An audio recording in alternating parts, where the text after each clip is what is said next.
Today, we're diving into a really powerful story about two people who, well, feel like they're on the outside looking in. They find each other in this quiet, almost forgotten garden. It's a story all about walls, the real ones we can see and the invisible ones we build around ourselves, and what it really takes to climb over them. So picture this. Our story happens right here in Mr. Lamb's garden. It's a little wild, you know? Long grass, crabapple trees, the sound of bees buzzing around. It seems empty, which makes it the perfect hiding spot for a young boy named Derry who just wants to disappear from the world. But as you're about to see, this garden isn't empty at all.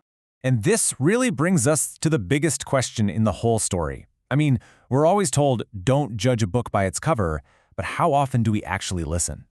This story really digs into whether it's possible to look at someone and see the person inside and not just the scars they're carrying on the outside.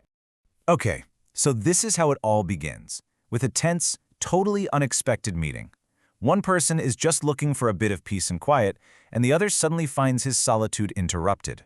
Derry, he's a 14-year-old boy, and he doesn't use the front gate. Now, Mr. Lamb always leaves that gate open for anyone. But no, Derry climbs over the wall. And that one little action, it tells you everything.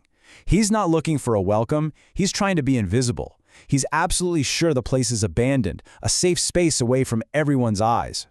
So you can imagine his shock when Mr. Lamb's voice just cuts through the silence, warning him to watch out for the crab apples on the ground. Derry is completely startled.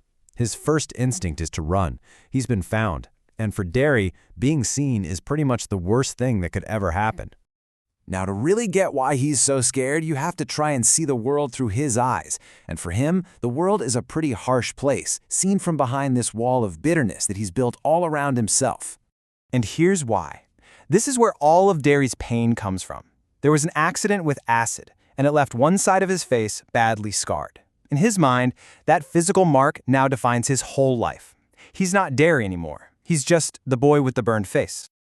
Derry's bitterness is so deep that he just projects his own feelings onto everyone else. He doesn't just think people find him ugly, he is 100% certain of it.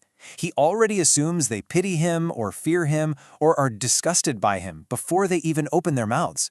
He's completely walled himself in. But the person he's just stumbled upon, well, he couldn't be more different. Mr. Lamb lives his life with a philosophy that is the total opposite of Derry's. You see, his gate isn't just open in real life, it's a metaphor for how he lives. And this just lays it all out so clearly. Derry sees his face as this huge barrier that makes people afraid. Mr. Lamb, he sees his open gate as an invitation for everyone. Derry believes his scar is his identity. But Mr. Lamb sees his own disability, a tin leg from a war injury, as just a fact. Something that, in his own words, doesn't trouble him. This right here is Mr. Lamb's whole philosophy, and he explains it using his garden. He asks Derry what he sees, and Derry just says, weeds. But Mr. Lamb challenges him on that. Why is one plant a flower and another a weed? To him, what's the difference? It's all just life, growing. And he's not just talking about plants, you know? He's talking about people. The labels don't matter. So Mr. Lamb's really unique way of looking at the world starts to have this surprising effect on Derry. It's like he's slowly, gently chipping away at that wall Derry's built so high. You know, this is the thing that really gets through to Derry. Mr. Lamb doesn't pretend the scar isn't there, which is what most people do, but he also doesn't give him pity. He just acknowledges it, like it's a fact, no more and no less important than his own tin leg or the bees or the apples. For Derry, this kind of calm, matter-of-fact acceptance is something he's never experienced before. And to really drive his point home about not hiding from the world, Mr. Lamb tells this wonderfully dark and funny story. There's this man who was afraid of everything. So, to be safe, he locked himself in a room, only to get killed by a picture that fell off the wall. The message is pretty clear, right? You can't escape life. And trying to escape it is actually way more dangerous than just facing it. And here, right in this moment, you see the change. Derry stops seeing Mr. Lamb as some kind of threat and starts to see him as, well, an interesting puzzle. He's curious now. Mr. Lamb's peculiar wisdom is starting to open a door in Derry's mind that has been short and locked for a very, very long time. So this whole transformative conversation, it's all building up to a really powerful climax. It's a moment where Derry has to make a choice. Does he go back behind his wall, Or does he finally step out into the world?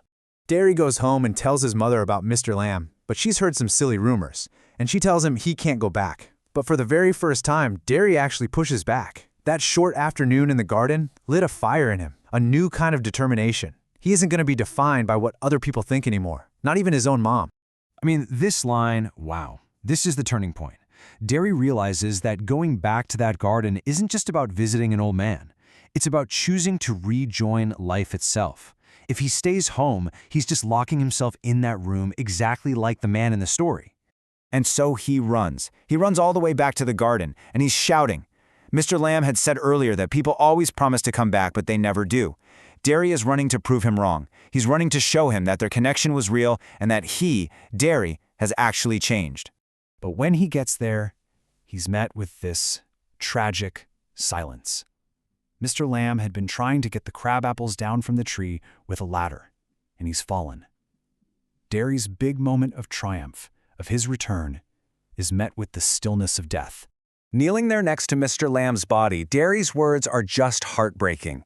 He uses that old nickname, Lamey Lamb, but it's not an insult. It's said with this desperate affection. He kept his promise, but the person he made it to is gone. And for the first time in this whole story, Derry starts to weep. Not for himself, but for somebody else. And that's where the story leaves us. In just one afternoon, Mr. Lamb handed Derry the key to unlock his own prison. He opened the gate. But now Derry has to find the courage to walk through it, all by himself. The big question is, has that old man's wisdom taken root deeply enough to keep growing